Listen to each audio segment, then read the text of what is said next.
Hello everyone, it is your favorite Senso Tech Jedi, Lisa, back in the new year with an update video. This video we are going to be talking about two portal updates that have gone out recently, Portal Update 2.10 and Portal Update 2.11, and also a client update that went out on December 15th, right before we all got out for the lovely holiday break and or vacation, whatever you call it. We had some great time off, but we're all back in the Senso office and we are so excited to talk about some of the things that we have changed. Now, in this video, to keep it fairly short, I am not going to be covering everything that has been modified, changed, updated, the new features for both portal changes and client updates. I'm really just kind of hitting some topical things, some things I think you would find interesting. Please go to support.senso.cloud and check out the change log so you can see everything that has been modified in both of these portal updates and the client update. So, if you have been a member of our YouTube channel, a customer of Senso for quite some time, and you watch these videos, you know that if Lisa has notes, which I'm just about to open up now, we have a lot to go over if I have notes. So we're going to just jump right into it. You will see me looking over here and referencing because I want to make sure I don't miss anything that we are going to be talking about today. Now, I'm not going to be explaining, which this is 2.10, this is 2.11. I have a list of everything, mostly everything, again, kind of just pick and choose in here of things that I think you would like to know about. All right, so first off, let's talk about something very easy. You may have noticed that we have this lovely winter-themed background. That's something you're going to see more often now. We are going to be seasonally holiday-driven, changing this portal background back here to some fun images. Just thought I would bring that to your attention. Okay, so let me go ahead and let me switch over to our demo dev environment because I would like to log in there and show you where the portal update changes and the client update changes that I want to talk about today. So let's talk about user preferences. User preferences up there, if you click on your name and go into, you just see I just clicked on user preferences. You have a lot of way to change and modify default settings for your portal. Now this layout itself has changed. It's going to a little cleaner interface. You're not having to go into a separate tab. It has this nice little box that pops up for you. So you can change things like your Google Authenticator, switch organizations if you have delegated access to other organizations, module preferences. So let's start with layout preferences first. You have the ability for general themes, what default site you want to go to, what default console tab you want to go to. The biggest thing that has changed in this is going to be these violation alert pop-ups. You know that if you have those nice little boxes that pop up that show you when someone has done something or made a violation on devices that you are monitoring with Senso, you get that little handy dandy pop-up. Well, now you can modify that so that you can do anything from show all, urgent and critical, or show none at all. So that's one of the big changes in these portal updates. You see you have some other options here. Now module preferences is a new thing as well, that you have the ability to see the module tabs. You see over here where it says all, screen, action, operate, and admin. Those are the same tools that you have in your portal. We've just grouped them or organized them into what we call module tabs. You may or may not want to see those. So this gives you ability to turn those on and off right here in your user preferences. Okay, closing the chat window. Let me go over here to a live chat. When you close the chat window, it was a little bug that was having issues with that you can click this and click run, or you click in chat, and now you have the ability to do that, and it will go ahead and close that chat box on your devices. Okay, we talked about violation pop-ups, access module in here. This is more something I want to bring to your attention. Two things here. When you have set the schedule, this end time here will change. So if I do like 15 minutes, you'll see that it has changed to the time. And then when it gets to the end of that time, it will go back to that little red message about please select time. But the other thing that I want to bring to your attention, you may, if you're having issues with getting this scheduling to run correctly, you may need to check over here in settings to check your time zone because it defaults here. and we want to make sure that the correct time zone has been selected for your portal so that that schedule is running on the correct time zone. So make sure you check that in your admin center if you're having any issues with scheduling not working for you in Access. Another thing in whitelisting in detection libraries, you may have libraries in here that you're building detection libraries. Now, again, I am not in a live environment. I am in our demo environment, so that's why it's taking a little bit of time to load, because this is a development demo environment internally for us. So within here, when you are building detection libraries and you want to whitelist terms that may be throwing a lot of false positives, causing all those pop-ups, that you may want to elect to whitelist. That was having a bug where it wasn't applying those changes specifically for whitelisting those keywords. That has been addressed and fixed now so that you can whitelist key terms in those custom detection libraries. All right, managing users. Let's go over here. Let's talk about managing users. You'll see that here, as far as Authenticator enabled, if you have Google Authenticator enabled, you now have a nice little column that lets you know that it has been turned on for that user. Okay. Also, this is not really much to show here, but if you delete a Google Sync, it will now also remove that Google Classroom integration if that is over here in your group's integration area. Okay. Acceptable use policy, aka AUP response timeout, meaning if you send an AUP before, it would stay there because it had to actually go out and request from our API approval to remove it. So now what it does is it actually minimizes that out of the way and then requests that so that it can have approval and just stay in there present in front of and preventing users from using their devices. So AUP response timeout has been addressed. Team Sync has been modified to run a little bit quicker. It basically, the graph endpoint was too many requests. There was a limitation on it. It means that Team Sync were sometimes running very slow and data wasn't updating, as quickly as we would want it to. That has also been addressed, so those Team Syncs will be running a lot quicker now. Enable auto moderation for custom detection library. So if you are our Microsoft Teams, you are using our Teams monitoring and you are utilizing auto moderation, you'll see here these custom libraries. You can include your own custom libraries now in your auto moderation. Two things you'll need to keep in mind with that: when you'll need to create your custom libraries, you will need to turn on those custom libraries up here in detection libraries, but you also need to select that little box right there and make sure that they're turned on in your auto moderation. So just keep that in mind when you are doing that there's two places you need to look for that here. Build the library, turn on the library. Easy enough. Okay. Let's talk about new features. Well, I'm sorry, I jumped ahead. There's a few more little bug fixes I want to go over first, and then we'll go to new features. Okay. Unable to access permission to group. So here, let's go down to my site. You may have had some issues with getting to the access here so that you could give access to group sites. That has been addressed. Oh my goodness, one of the big ones, Team Sync, was creating student accounts, because we have that ability within the Team Sync to go out and look at security groups across your domain. So we were having an issue before where it was creating Senso console accounts with student accounts that may have been contained in some of those security groups. That's been addressed and fixed. Clicking details on a role and missing the login restriction. So up here in Manage Roles, it's going to take just a minute because again we're in that dev environment. So let me go to just any of these. Let's see, it says details on a role. It did not have that login restrictions area there. That has now been addressed and put back in there for you.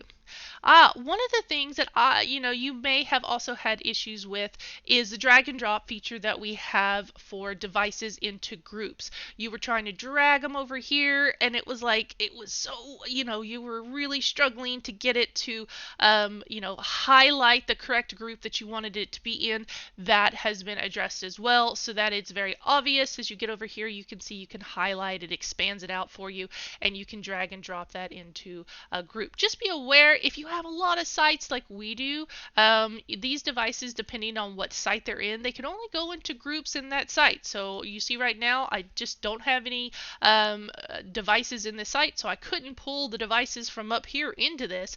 I would have to go to the site where those devices are contained within and move them into groups within their individual site.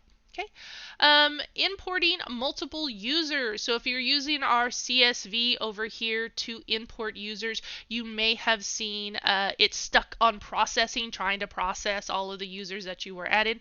That has been addressed and fixed. Sometimes the module view up here, because our enterprise customers, they have a ton of modules up here, especially if you're using the shortcut ability to create your own icons and also create all of those nice shortcut lists.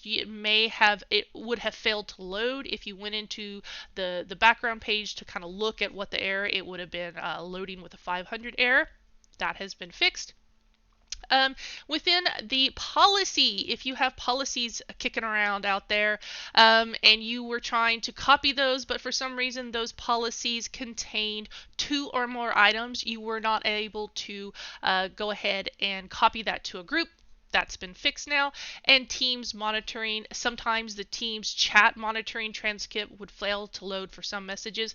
That has been fixed as well. Now, is this every single bug fix within these portals? No. That is why I'm going to mention again, make sure you go to support.senso.cloud and check out the change logs so that you can see all the bug fixes that have happened in both of these portal updates.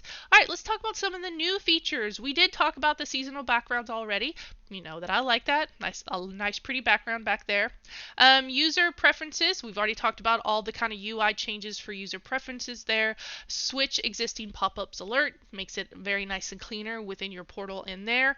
Oh, the lock screen. Let's get over here to lock screen. You'll see here that the lock screen has these nice little toggle buttons now. So instead of the action being a pull-down list, similar to where it is on the background color, you can actually now use these little toggle buttons here to lock and unlock screen. Makes it easier to utilize that particular module.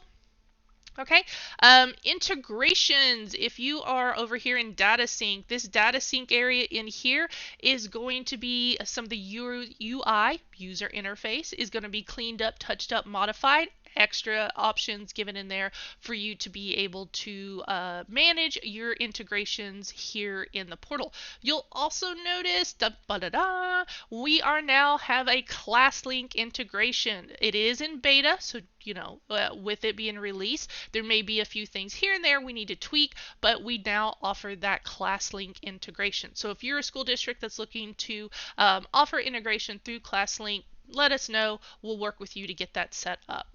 Okay, let's see, should be possible to drag and drop. Yep, that we talked about that, how we could drag and drop that over into the icons there. Oh, we had a feature request. We've had several customer feature requests that were included in these.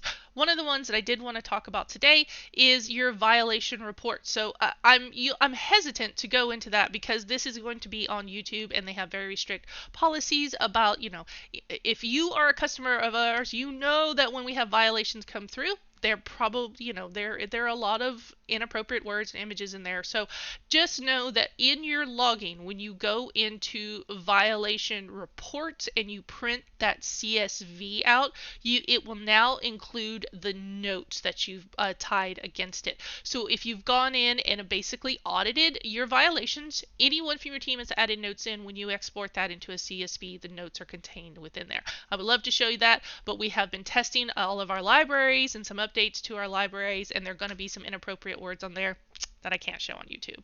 Okay, and we've already talked about the super cool class link. So again, these are new features. Did I go over every new feature? No, and I can hear you saying what she's going to say next is go to support.senso.cloud and check on the change log so that you can see all the new features that have been gone out. Okay? A couple other things. I believe that No, I'm ready to talk about the client release. Senso Client version 2021.11.15.0. That went out on December 15th. Now, this one really is very technical. It's a lot of background changes, not anything very visual that I can show you, but I did want to talk about it because it's a major change. So, there were updated policies. Oh my goodness, calls are coming in. I do not want to talk to anybody right now.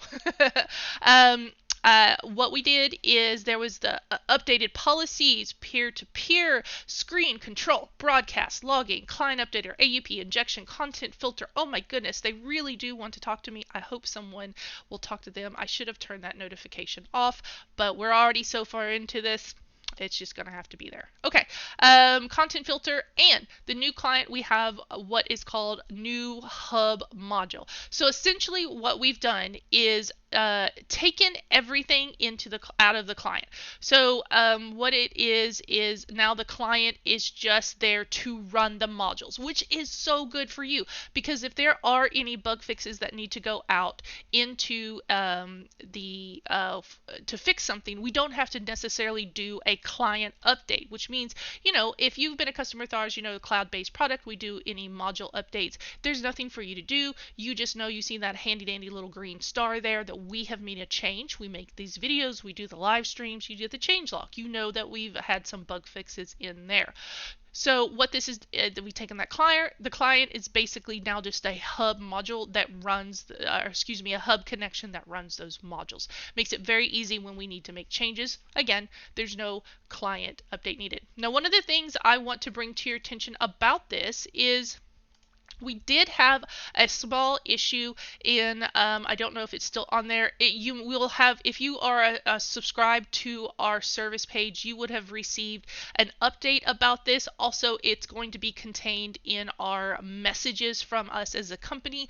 The auto updater had some issues because we did make a change on that. We are looking to get that fixed. So your auto updater policy may not have worked. There is a very easy script for you to run on those devices. Once you run the script, you restart the client, not the device, just the client, the Senso client on there, and then rerun your updater right here in the module set. It will go ahead and the updater is way down there on the other end. It will go ahead and run the update in your portal. Now, with a caveat on that, if you are using any third-party programs for your initial deployment and those deployments are still, systems are still running in the background, aka Active Directory, GPO, PDQ, SCCM, if you have deployment methods actively running, please use those to update the MSI and update your Senso. If those have just been used for your initial deployment and now you are just relying on the updater within the Senso portal, excellent. Check out that service page. Make sure you subscribe to that service page. It's a very nice thing to have so that we can keep communication with you if there are any things that we need to talk to you about. We also have a Discord server. If you'd like more information about that Discord server, please contact us. We'll let you know how to get onto that. And if you have any questions about the auto updater, the script, or anything I've talked about for the client update, just contact us. You know how to find us. You probably have a specific support person that's your dedicated support person. You can contact your sales representative. They will put you in touch with support. We have that live chat you can call in, or you can simply email us. So there's a lot of ways that you could communicate with us and get more information about what I talked about. Another thing within there, the client on the back end, is that it would request a new token every time that it had a restart, which was causing, a very heavy load on our API servers. That has been addressed and fixed, so that new connection tokens will now be only requested if that token has expired. So to help with the load on those API servers, and again, to help those devices have better connection, faster connections, especially at initial deployment when those devices are making, trying to get up to the blob storage and back down and pull that information so that they can join up to your portal. Alright guys, I am trying to keep this as short and sweet as possible so that you can just get a brief overview of two portal updates and a client update. Again, I will direct you to support.senso.cloud. Check out those change logs. Again, if you have any further questions about anything that I've gone over in this video, or any questions about anything in those change logs that you're going to check out at what? support.senso.cloud. Please feel free to contact us through that page, through live chat, call us, email us, however you feel you want to communicate with your dedicated team at Senso.cloud. I hope everyone has had a great start to their 2022. I'm so happy you're part of the Senso family, and I will see you in the next video. Goodbye.